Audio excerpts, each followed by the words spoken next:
Hello, everyone, and welcome to Church Coffee, Christianity, Conservatism, and Culture. Today, we're joined by Dr. Shaily Patel from Virginia Tech. She is a professor of early Christianity. Dr. Patel, thank you for coming on. My pleasure. Good to be here.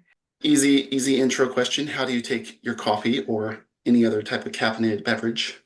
So my favorite is espresso with just a little bit of sugar in it, but anything caffeinated is gonna work. So if as long as it's caffeinated, I'm good. Give us your story. What's just a little bit of personal bio?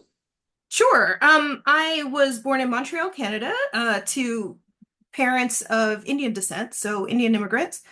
I spent my earliest years in the US living between North Carolina and West Virginia, so I'm very much a Southerner. If I had to describe myself, like I would just say I'm kind of a nerd.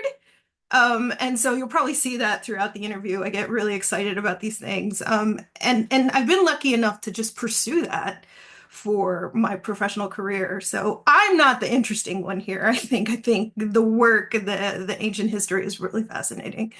Well, yeah, that's a great segue to the next question. What interested you in early Christianity? I can remember exactly what actually. I went to Wake Forest University, which had separated from the Southern Baptist Coalition when I went there, but still had some Baptist roots. And one of the things that we were all required to do was to take a religion class as part of like the gen ed requirements. And I took a course on the Gospels with Professor Mary Foskett, who is still there and still fabulous. And I was just fell in love with the text. Like the Gospels are really, really wonderful. One of the things that I really try to tell my students is like, we think of these texts as like dry religious texts that tell us how to live our lives. But if you can just bracket that for a second and read them, they're absolutely delightful. And so I fell in love with these texts and I thought, okay, I want to do more of this. So I took up a religion major. I was going to go to law school because that's what you do when you can't think of anything else you want to do, right?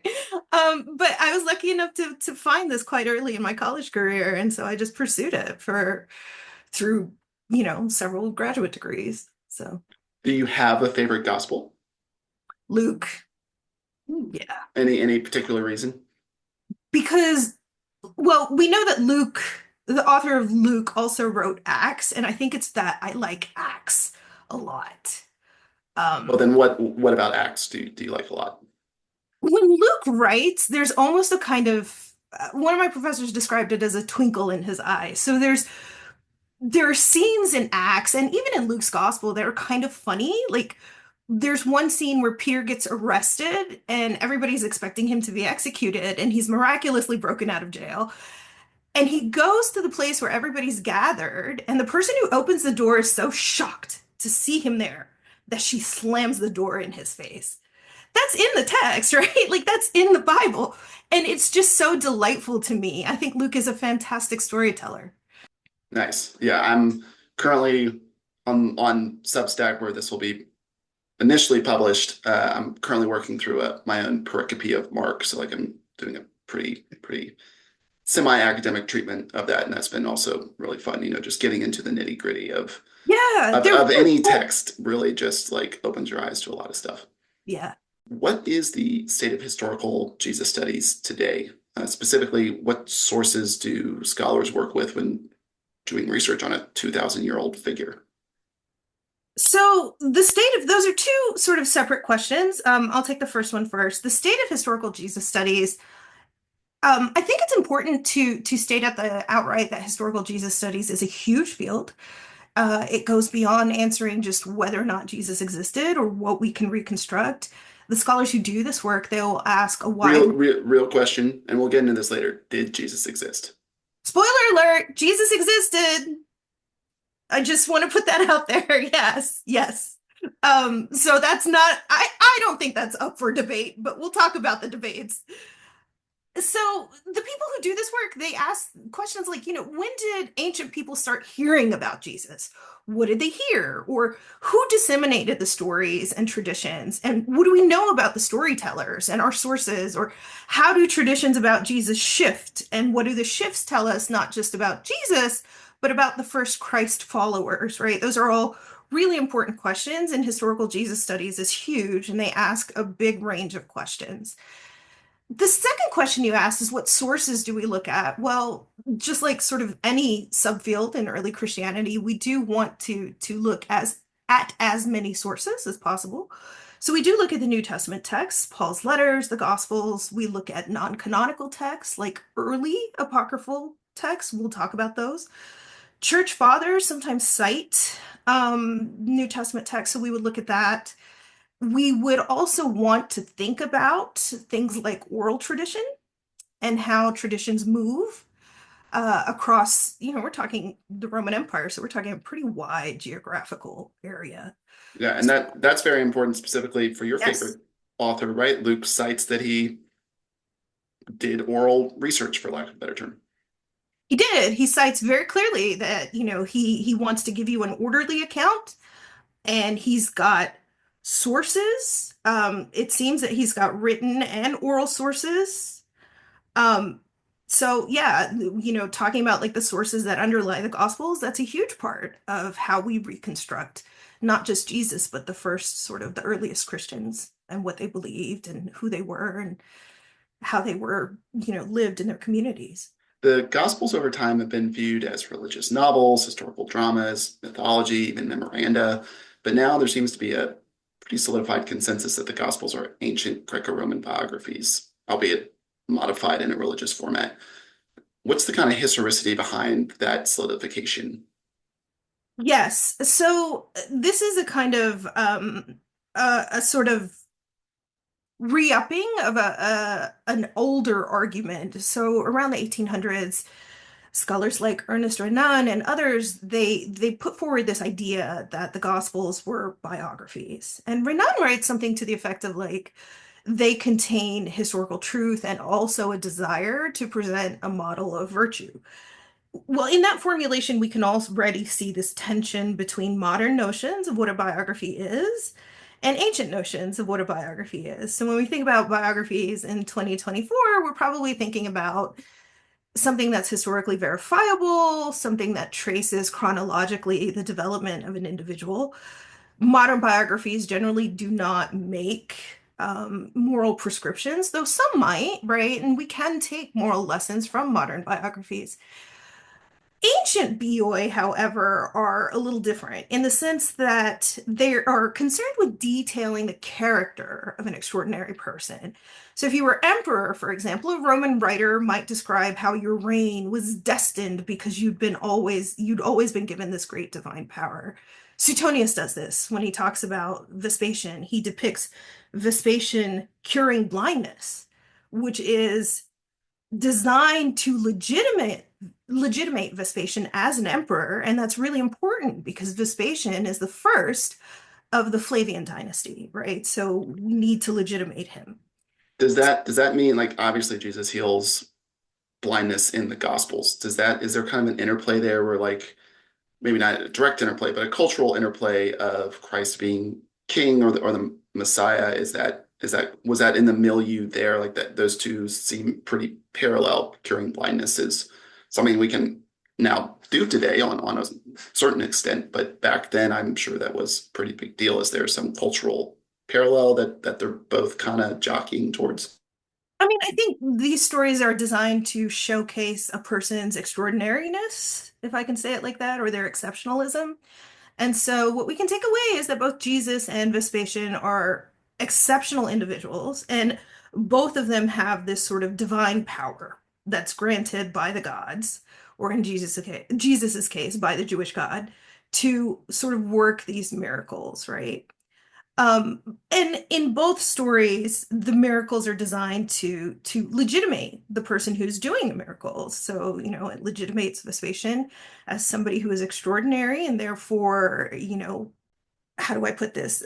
Extraordinary and therefore like legitimate as emperor, right? And in Jesus's case, it shows that, his message, at least in something like Luke's gospel, right? The message that he preaches is a legitimate message. He is who he says he is, right? I am prophet and Messiah, and here are the signs that are going to show you that I'm prophet and Messiah. I'm going to cure blindness. I'm going to heal people. I'm going to exorcise demons. He says this. At least in Luke, he says this, right? And so these miracles are designed to show us that Jesus is who he says he is, and and that he is sort of legitimated to minister and to spread the message that he spreads. You already mentioned some of the extra canonical gospel writings, like some of Paul, early church fathers, Jewish or even Roman historians. Which of these do historians of Jesus think are reliable or have the most like best kernel of truth? I know that's kind of a wide range and everyone's going to have a different opinion.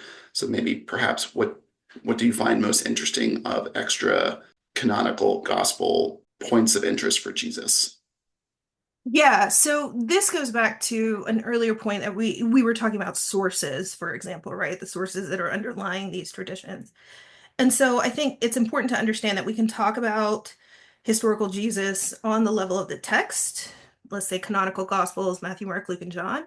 We can also talk about what we can reconstruct based on the sources that underlie these gospels. So here I would look at something like an early apocryphal text, maybe the Gospel of Thomas, for example.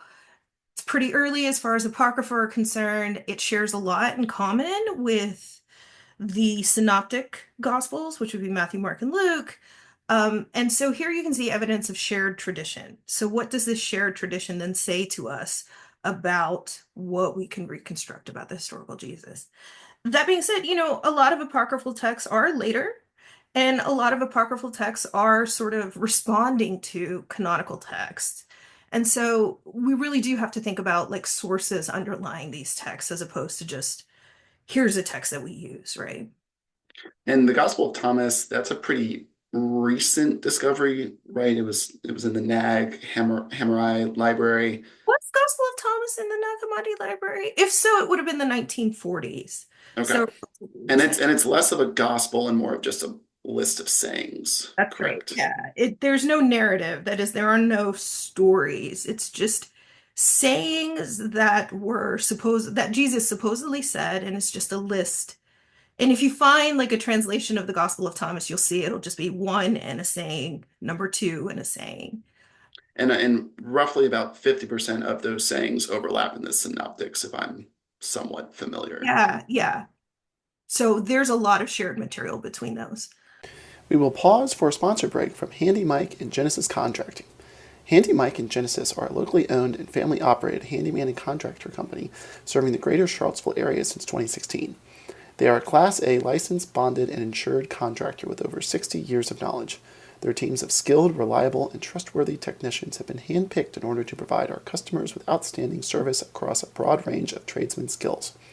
Handy Mike can do all of your home maintenance repairs and small projects, from changing a light bulb to deck repairs to electrical and plumbing fixtures, and so much more. Genesis Contracting can handle larger jobs, including bathroom and kitchen renovations, remodels, and additions. If you're looking for a team to help make your dreams a reality and bring your concept to creation, call them today for a free estimate. 434 422 6000.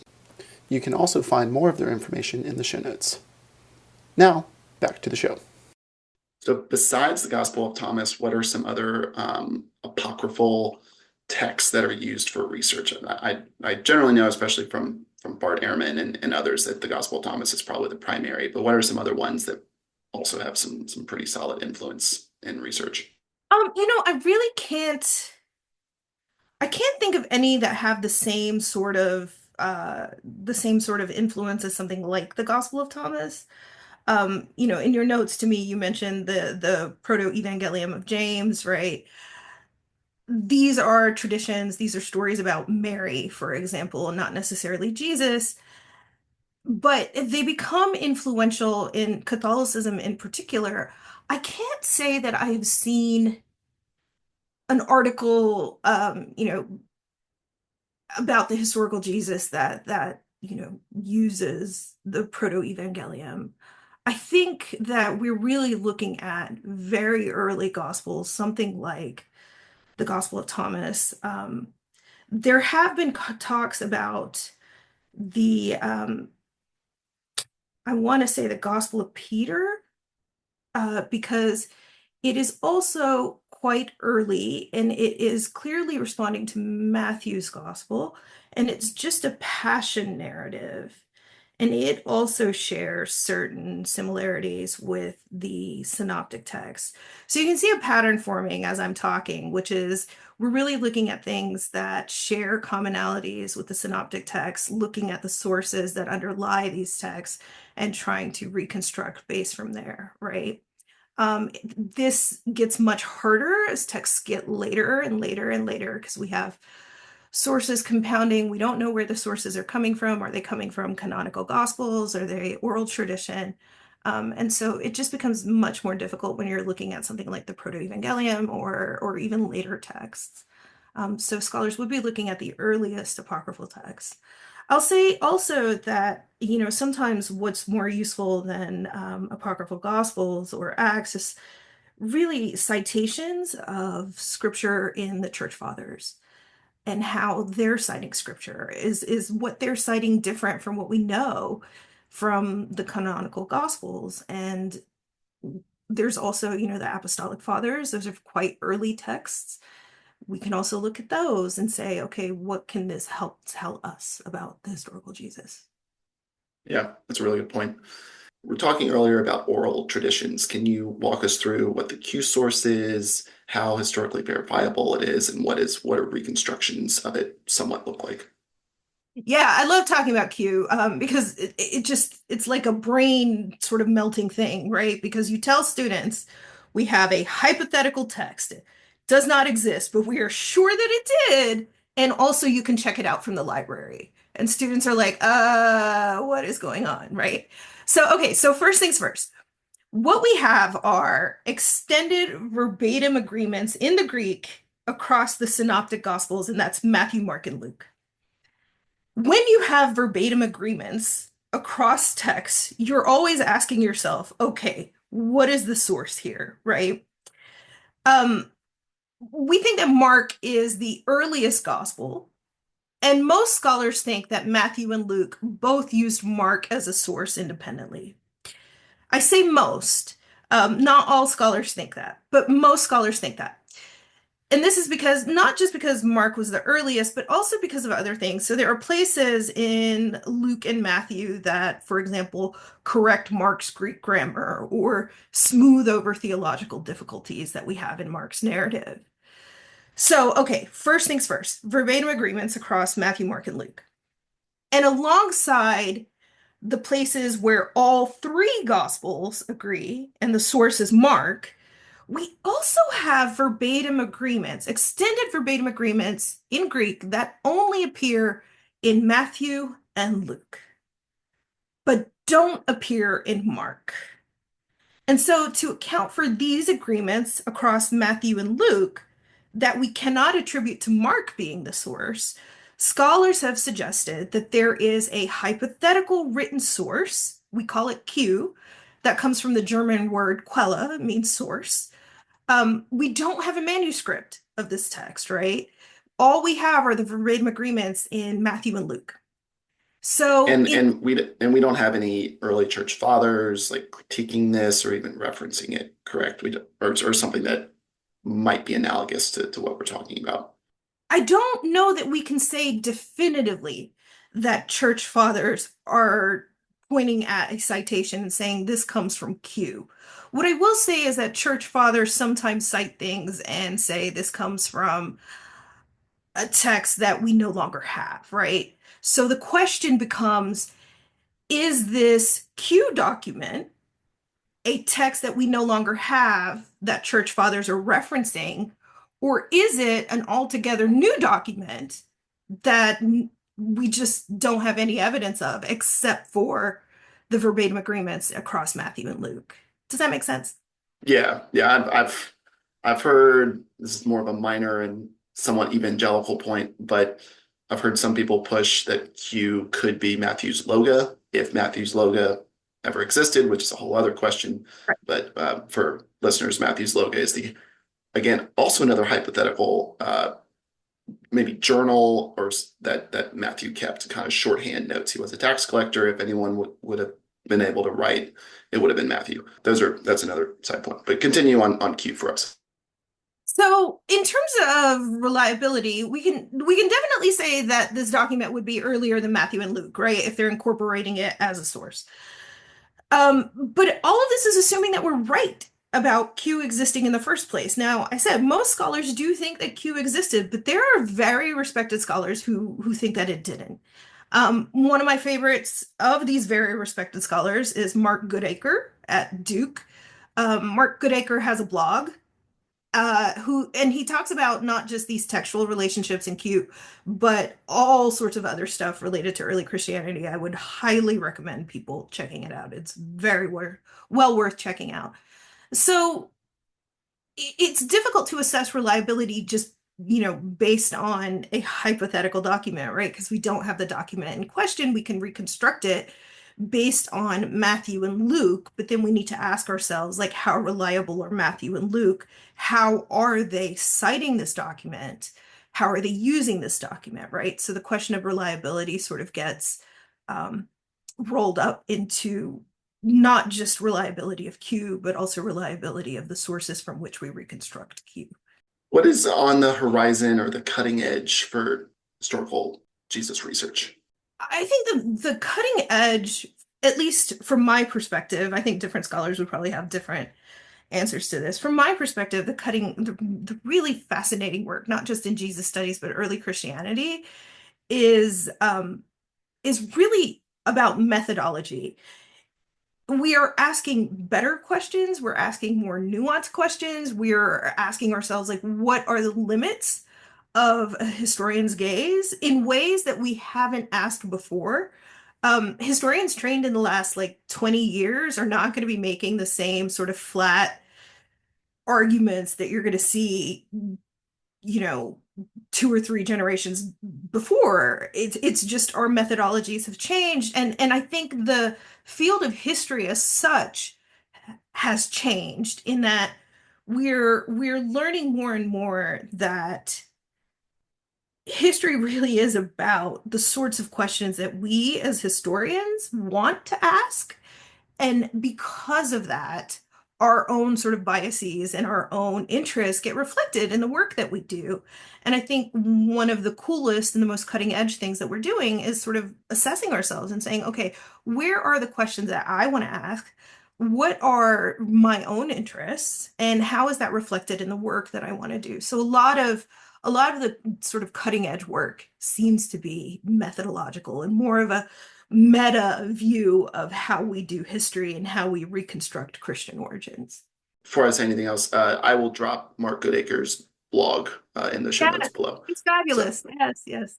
but to that point, since it looks like historical Jesus studies is more about methodology and refining the edges, does that mean there is a somewhat broad consensus on who Jesus was, or at least who the Oh, historical Jesus was, right? Like, again, the same thing with the Gospels that have been categorized in different ways. Jesus has been categorized as a sage, revolutionary, Messiah, divine, obviously, apocalyptic prophet. What is kind of solidified about the historical Jesus in over the decades? it's difficult because I don't know that there is a consensus. So what I will say is that one of the reasons that I'm talking about methodology is that as far as historical Jesus is concerned, and these labels that we would apply, like, sage or revolutionary, apocalyptic prophet, most of the cutting edge scholarship in early Christianity is really trying to move away from these labels.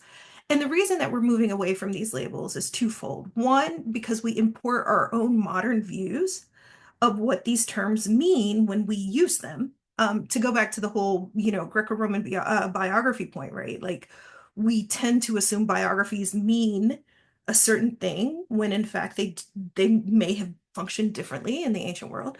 The same is true of things like sage, revolutionary, apocalyptic prophet. We bring our own ideas into these labels.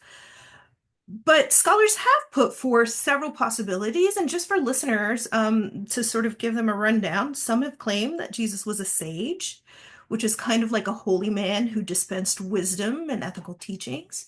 If you think of Jesus as a revolutionary, you might imagine him to be anti-establishment and a kind of activist who wanted to overturn the reigning powers, be the, Jewish leadership in Judea or just the Roman Empire itself. There are anti-imperial Jesuses.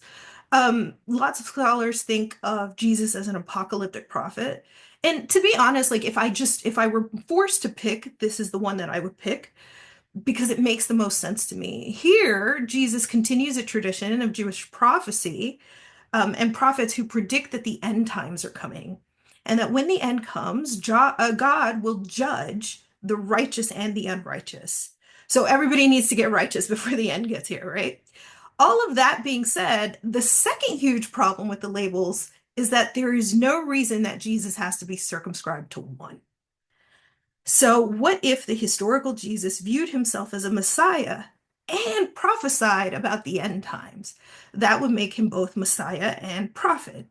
What if his prophecies were anti-imperial? That would make him both a revolutionary and a prophet, right?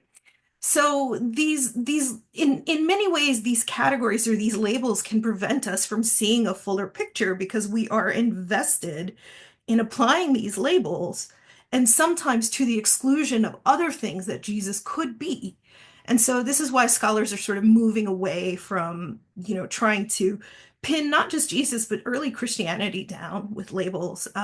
And we ask a different set of questions. So, for example, we might ask, like, how does what we can reconstruct of the historical Jesus align with what we know about Jewish prophets? That's a different question than was Jesus a Jewish prophet, right? It has a little more nuance. It's a different kind of question. And so this is what I mean when I say we're sort of moving away from more flat questions to more sort of open-ended, more nuanced questions. Yeah, people are complicated. Two or three answers can still be all correct at the same time. Multiple things can be true at the same time. That's right. So I was initially interested in talking to you because your focus is witchcraft and a few different things. I'll actually be doing a podcast about paganism versus neo-paganism next week, in fact, with a scholar from Duke. But we're now moving into a more general Q&A, and I wanted to focus on what your focus of research is. So Jesus is recounted as doing miracles throughout the Gospels. We've already talked about that a little bit, which it led to a variety of actions. People believing, the Pharisees accusing him of having Beelzebub, people being scared. Why are the reactions so mixed to Jesus's miracles from a cultural and historical critical point of view? Yeah, I mean, so to go back to the whole people are messy thing, right? Like there are lots of reasons, but I want to give three that I think are really important. First, I think it's important to remember that our authors are depicting characters' very first encounters with Jesus, not characters who've been familiar with the Jesus stories for 2,000 years. And I say this because I don't know about you, but if I saw a man exorcise a legion of demons and allow those demons to go into a herd of pigs, and then the herd of pigs goes and drowns itself, my reaction might be fear too, right? Like that's a pretty scary thing to witness. So the characters in the text don't automatically code Jesus as savior like a Christian in 2024 might. These texts are depicting characters' initial encounters with Jesus, and so our authors are depicting these characters reacting to Jesus in different ways, right? Because for the characters in the text, Jesus is an unknown quantity. Second, we are talking about multiple texts whose authors have different ways of viewing Jesus's miracles. We're also talking about multiple miracle stories, and each with its own function. So we shouldn't assume that Jesus exorcising the Gerasene man who's possessed with a demon in Mark is conveying the same message as Jesus feeding the multitudes in Luke. Depending on what our authors want the miracle stories to do, the characters in the text are going to react differently. This is true on the level of the miracle story itself, as well as the level of the whole gospel. So Mark's Jesus tends to be misunderstood.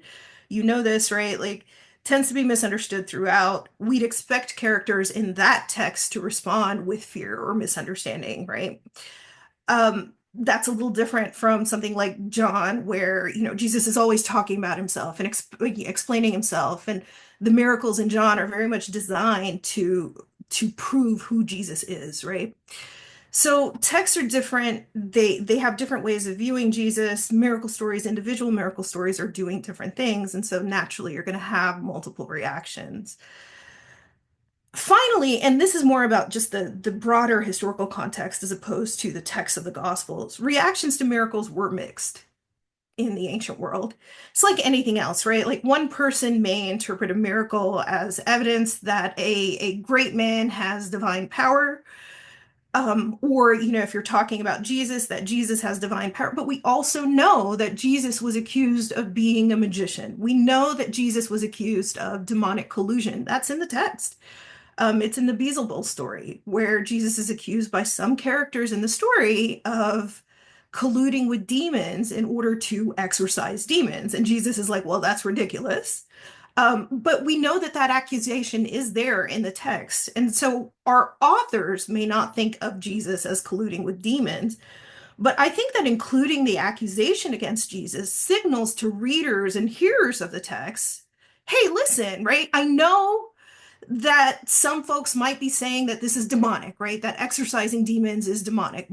But these people are wrong, and here's why. And then Jesus gives the answer, right? Like, you can't, a house divided among itself cannot stand. You can't exorcise demons through demons. That's absurd.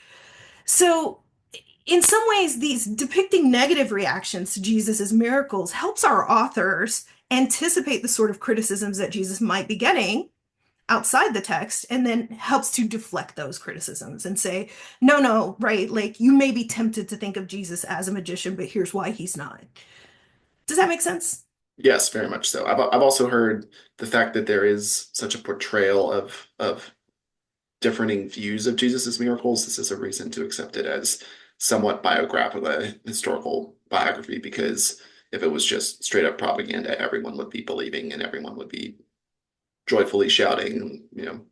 It Yeah, would look his early ministry would look much more like his triumphal entry into Jerusalem throughout the entire text, instead of people kind of more asking questions than straight up believing instantaneously. Although some people do. some people do. That's right. And again, right? It's humans are messy. Like, we're just messy. And so I think the gospel writers actually do quite a good job depicting reactions to these miracles. Because again, there are some that are a little frightening if I saw them, right? And then there are some that inspire belief immediately. And then there are some like the Beelzebub controversy where people question Jesus, like, okay, what is it that you're really doing? And he has to explain himself. And so, all of these stories make sense to me as a scholar of magic in the ancient world because there are multiple reactions to people doing wondrous things in the ancient world. Jesus is constantly interacting with demons throughout his ministry. In what ways did the ancient Jews and Greco-Romans in Galilee and Judea literally view such spirits at the time? Perhaps asked another way, we in the West have a very particular vision of a demon, red horn, spiked tail, maybe holding a pitchfork. But in what ways would Jesus's cultural milieu thought a demon would have looked like? So I feel like I'm saying this a lot, but it is true, and that is they would have looked at a demon in a range of different ways. Um, Demons can have bodies, demons can be mist, demons can be shapeshifters. This is true even among Christian writers. So even Christian writers don't necessarily agree on what demons look like. Ignatius of Antioch is writing in the early 100s, and he claims that demons are bodiless entities.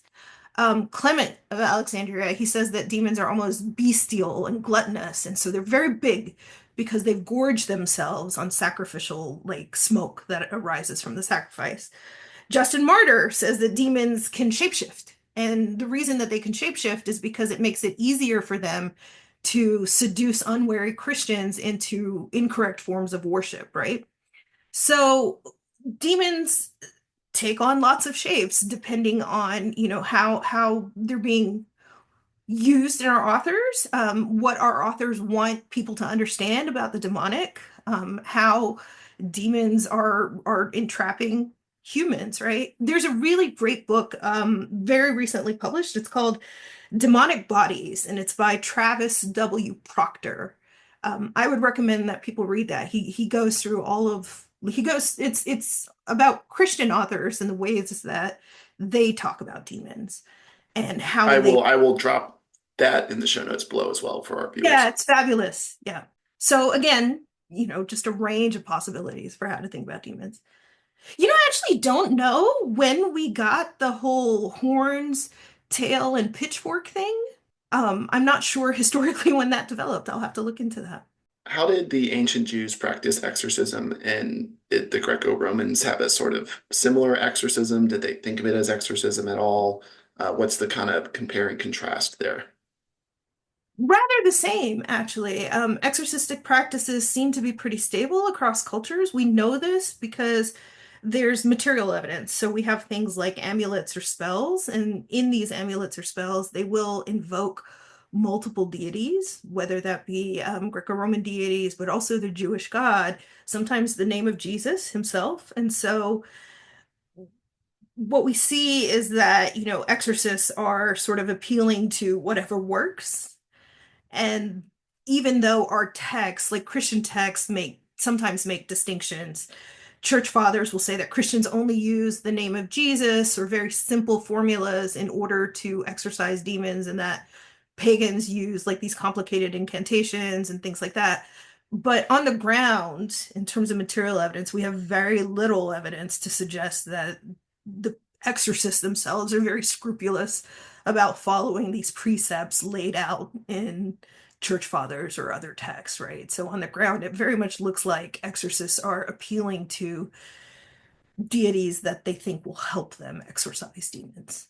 How do secular academics look at make of Jesus's demon stories today? Is it framed as like, oh, these people were sick, or just a cultural milieu touch point? Yeah, what's the kind of hypothesis on why these stories were included? Outside of obviously Jesus has power over demons, that's probably the most obvious point, but what do they make of the demonic stories? Yeah, I mean, I think so. Again, speaking as somebody who works on, magic and demonology sort of dovetails into that.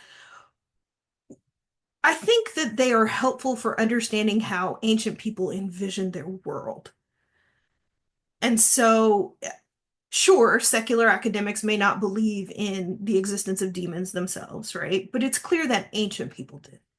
And it's clear that ancient people thought of the demonic not just as something that they encountered in their day-to-day lives, but also used the demonic to help make sense of their world.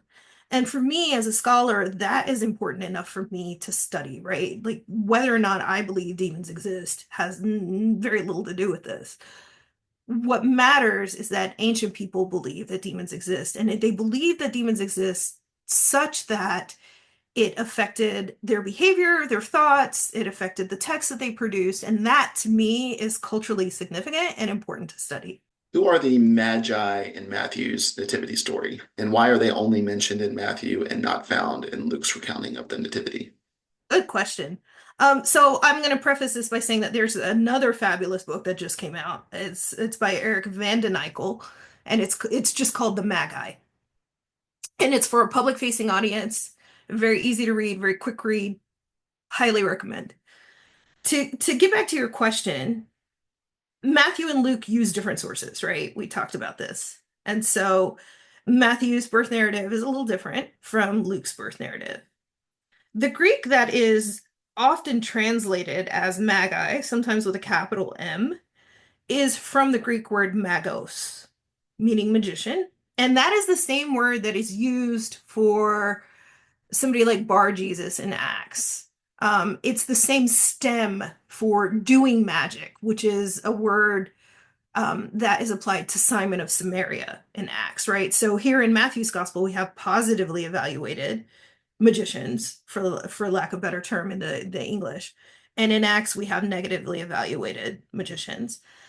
This is because magic is not one thing, and different people had different reactions to magic. So magic is this huge, it's this massive contradictory sometimes discourse. And depending on individual circumstances, a magician might be viewed as an enemy or a friend. Matthew's magi are clearly supposed to be like the famous Persian magi who were associated with things like astrology, divination. They were associated with training up royalty, Persian royalty. So it makes perfect sense that these magi from the East come and pay respects to the royal baby Jesus, right? A king is born. So here in Matthew's gospel, they're very respectful. They can be positively evaluated. Now, when we talk about Simon of Samaria or Bar Jesus, these are people who are challenging apostolic authority. So Simon challenges Peter, Bar Jesus challenges Paul. And so, of course, our texts are not going to evaluate these people positively, right? So, the real answer or the honest answer is that magicians are evaluated variously and that our gospel texts do use different sources, right? You specialize in I guess the what would be defined as the intersection of magic and early Christianity. How is magic defined in the Old Testament, and how is it defined in the New Testament? Give us the compare and contrast there, if there is any. It's difficult to do a compare and contrast because magic is notoriously difficult to define. It's not one thing. It's never been one thing. And we just got done talking about the Magi versus someone like Simon of Samaria, right? And how our texts evaluate them differently depending on the situation. So so I can't draw a clear distinction between Old and New Testament magic. Here's what I can tell you about the ancient context, though. The concept of magic evolves and it goes through massive shifts in the period of that we're talking about, which is the development of early Christianity from about, 33 CE to let's say 325 CE for kicks. So what happens is that initially, magic is really used to talk about things like social transgressions or, cases where people are murdering people and we don't have any idea how the murder occurs, stuff like that. And it's used in a sort of ad hoc way, like it's not systematic. That starts changing in the late 200s, early 300s. And this is the period where magic starts being used for what we might call religious transgression. So magic starts being used to police improper religiosity or improper or illicit rituals, religious rituals. And that's true in Christianity and in sort of Roman sources, right? The person I would read on that is James Reeves, Rives. He has an article called Magic in Roman Law. It's fabulous. I say that about everybody. I've been saying everybody's fabulous, but they are. They really are.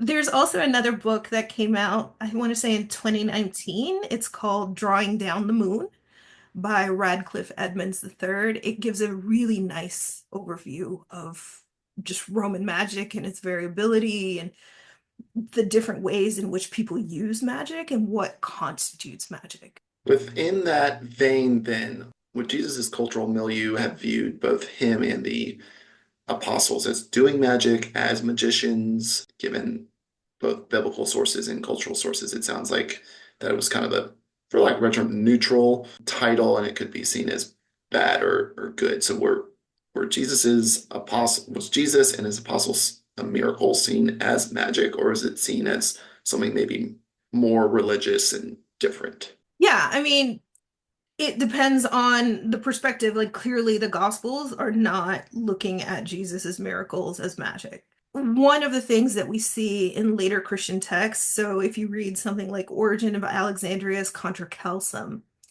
he is arguing against a pagan philosopher who makes the argument that Jesus is nothing but a mere magician. And by this point, magic had acquired more of that religious transgression, a quality of a religious transgression. So Celsus claims, Jesus went to Egypt, learned all this magic, and that's how he's been able to like dupe the masses into following him. And Origen, writing against Celsus, is having to explain, no, no, no. Here are the reasons that Jesus is not a magician, right? Jesus's miracles prompt a kind of moral reformation. They make you into a better person. Jesus's miracles turn people to God, right? So we know that Jesus and the apostles were accused of being magicians. We have that evidence in Roman sources. and that not everybody was viewing Jesus's miracles as miracles, that there were people who viewed them as magic, right? And we do have evidence in church fathers, particularly, where they have to defend Jesus and the apostles against accusations of doing magic. So what we're seeing is, depending on your perspective, the miracles of Jesus could be viewed as magical. We're going to move into a quick Jesus mythicism because anytime I've done historical Jesus scholar, I like to ask because apparently people still think this is a thing, and I, It's the I, thing. I Yeah. want to counter it as much as possible. How do you define Jesus mythicism? At its basic level, Jesus mythicism is the notion that the historical Jesus did not exist. Or that if a guy named Jesus existed, this person is not the individual that we now think of as like the origin of Christianity, right? Like he's just a guy named Jesus. Mythicists usually make a few arguments. One, that the Pauline letters and the canonical gospels are written later than Jesus's death. So if we think Jesus died around 33 CE, Paul's writing in the 50s. Mark, our earliest gospel, is usually dated between 65 and 70 by most scholars. Now, scholars do disagree on dates sometimes. The second argument that mythicists make is that Christian texts took famous Roman figures and modeled Jesus after them. One figure is Vespasian, who I talked about earlier. Another, for some odd reason, is Apollonius of Tyana, which makes no sense to me because the Apollonius text is modeled on the Gospels, not the other way around. But you'll see it. When Christmas comes around, we get these like think pieces and you'll see it, right? Like you're going to see somebody say Jesus was really a Greek philosopher. They're talking about Apollonius. The Apollonius text is later than the Gospels. Just know that. Three, that the third sort of big argument that they make is that we don't really have evidence in non-Christian sources about Jesus in the earliest decades of Christianity. And so these are the arguments they make, and we can talk about the merits of those arguments if you want, but I just want to say, like, those are the arguments that you're going to hear. Again, especially as we get towards Christmas, we're going to see think pieces. Can you point to any Western secular scholar working at an academic institution in the field of ancient history, religious studies, classics that forwards the claim that Jesus did not exist? For example, I see you're a member of the American Academy of Religion, and also you're a member of the Society for Biblical Literature. Do you know of anyone at those institutions, for example, that put forth scholarly journalistic work that Jesus did not exist? I have never read a journal article that says that Jesus does not exist, that makes the argument that Jesus does not exist in the journal in my field. Now, my knowledge is not commensurate with all knowledge ever, right? So I'm not saying that it might not exist, but it is not a majority position, and it is not a majority position by a long, long shot. I can think of two people who have credentials, who have academic credentials.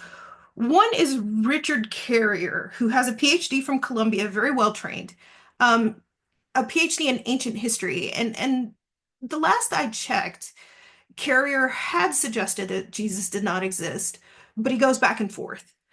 So I'm not sure where he's at right now. I don't know him personally, so I can't like email and ask him.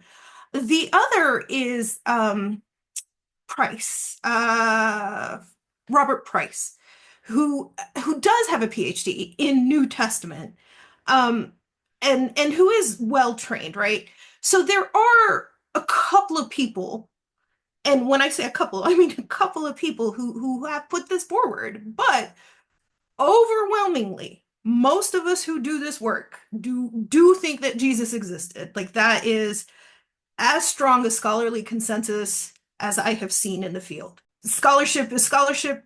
We're always going to have people who think differently or who disagree with the consensus, but this is as strong a consensus as I've seen in literally anything in the field that I have worked on. Are there any mythicist arguments worth considering? You kind of laid out some of them at the beginning there. What would be some that maybe at least raise eyebrows initially from scholars, but then maybe fall apart with closer inspection? But maybe pick one of the ones you laid out and kind of give us a breakdown. Sure. I think the most important one to respond to is this argument that there's no early evidence for Jesus in non-canonical sources. or non-Christian sources, I'm sorry. And I want to respond to that because I think it's kind of logically unsound. First and foremost, the absence of evidence is not the evidence of absence, right? So just because you don't have evidence that something existed does not necessarily mean that it did not exist. That takes a logical leap. Any historian of the ancient world is going to tell you that our evidence is fragmentary, and that pertains to literally everything that we study, not just Jesus. A good historian makes room for that. But just because you don't have definitive proof that Jesus died on this exact day, at this exact time, with these exact people in attendance, does not mean that Jesus did not exist, right? So they're basically saying, okay, we don't have definitive proof of this, this, and this. That means Jesus did not exist. And to me, that's a pretty wide logical leap. Just because you don't have early evidence, right? Like evidence like, a gospel written in Jesus's own hand or something like that does not mean that Jesus did not exist. The other thing I want to add to that is we have more evidence pertaining to Jesus than almost any other historical figure from that period. And yet, I hear very, very few people ever argue things like Alexander the Great didn't exist, right? How many times have you heard that? Me, never. But I do hear Jesus didn't exist quite often. And so to me, that's telling because the problem of fragmentary evidence is a problem across the field, not just early Christianity, but classics, ancient history. We just have fragmentary evidence. That's just the field. But we don't hear people saying things like, oh, Alexander the Great didn't exist, right? We do hear people saying, okay, Jesus didn't exist. So that to me itself is very telling about where our biases lie and what sorts of questions we want to ask. The final thing I want to say is that the way that mythicists divide religious and non-religious sources is problematic. Ancient people didn't really make these sorts of distinctions. So, you're not, Roman sources can be Roman sources and also religious sources, right? Suetonius, when he's talking about Vespasian, that's not a non-religious source. And so if the assertion here is that religious sources or Christian sources are biased, I would say that all sources are biased and that Roman sources have their own biases, and also that a bias is evidence of a bias, not evidence of non-existence. So here's what I'm going to talk about my mom for a second, right? Like my mom is biased towards me, and she will tell her friends all sorts of stories about how awesome I am. This does not mean that I don't exist. It may mean that I exist in a different form than my mom's version of me that she's telling to her friends, right? But it doesn't necessarily mean that I don't exist. So my issue here with mythicists is that the study of history is actually far more nuanced than the arguments that they're making.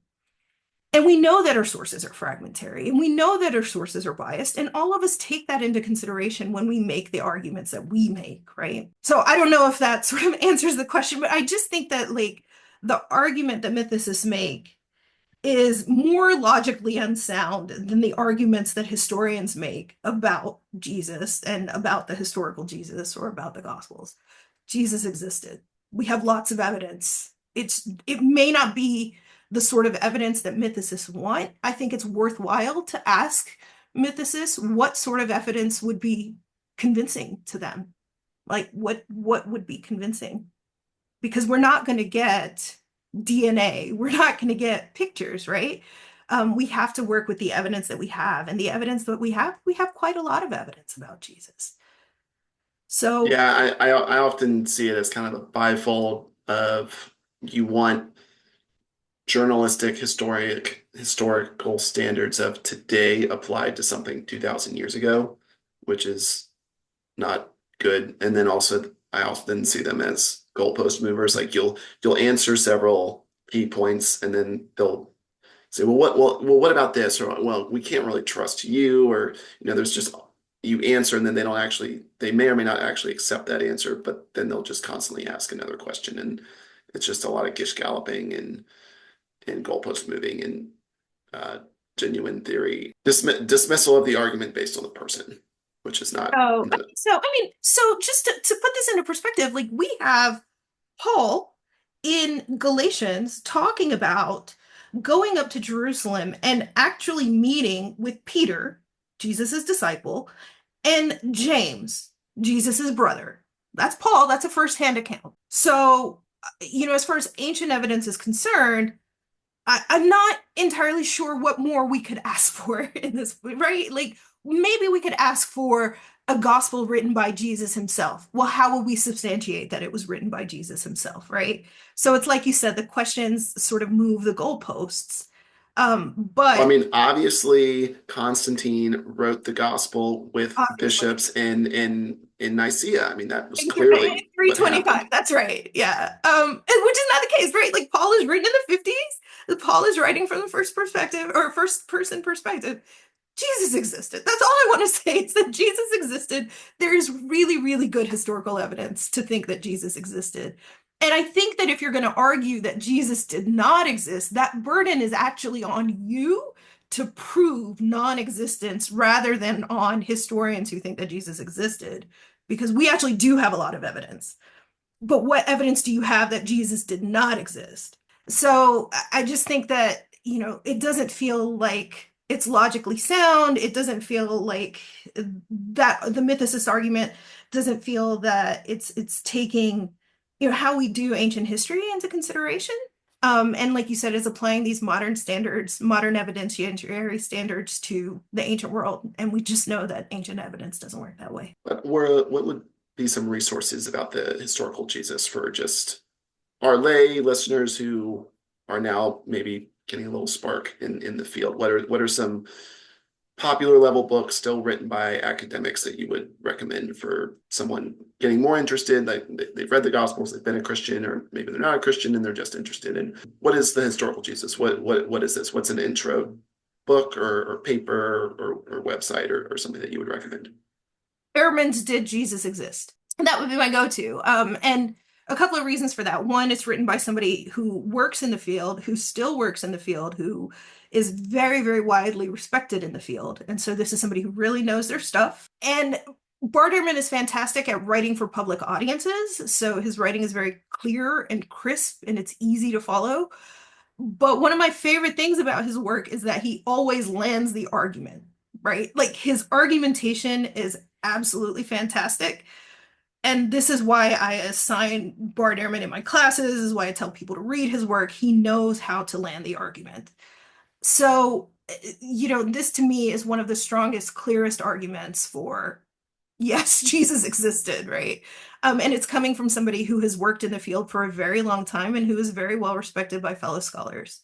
So that's where I would go. Yeah, as a Christian who's read the book, I find it very informative and there's only like maybe even just less than a paragraph or two that would be heretical to a Christian, but if you're just someone who wants to counter the claim Jesus did not exist, or even just an intro to historical Jesus studies, I think that book is very accessible and very middle of the road. It's not really ruffling any feathers, and I'm an evangelical Christian, and I found it pretty benign towards my beliefs. So Yeah, I did too. I'm not an evangelical Christian, but I felt like this is a good sort of standard primer for historical Jesus studies. It puts out the evidence, it argues the evidence well, and it's really easy to read. So this is where I would go. So what's next for you? Are you on tenure track? Are you writing a book? What's next for Dr. Patel? So I should have a book coming out soon. I'm not sure. The publisher hasn't given me a date yet, but my book on magic will be hopefully coming out in 2025 sometime. I am going up for tenure in the fall, so that's not stressful at all. So that's where I'm at. And so hopefully, keep doing this work. I really love doing this work. So I'm just looking forward to it. Dr. Patel, thank you so much for coming on Church Coffee, and we'll see you next week for Church Coffee. Bye, everyone.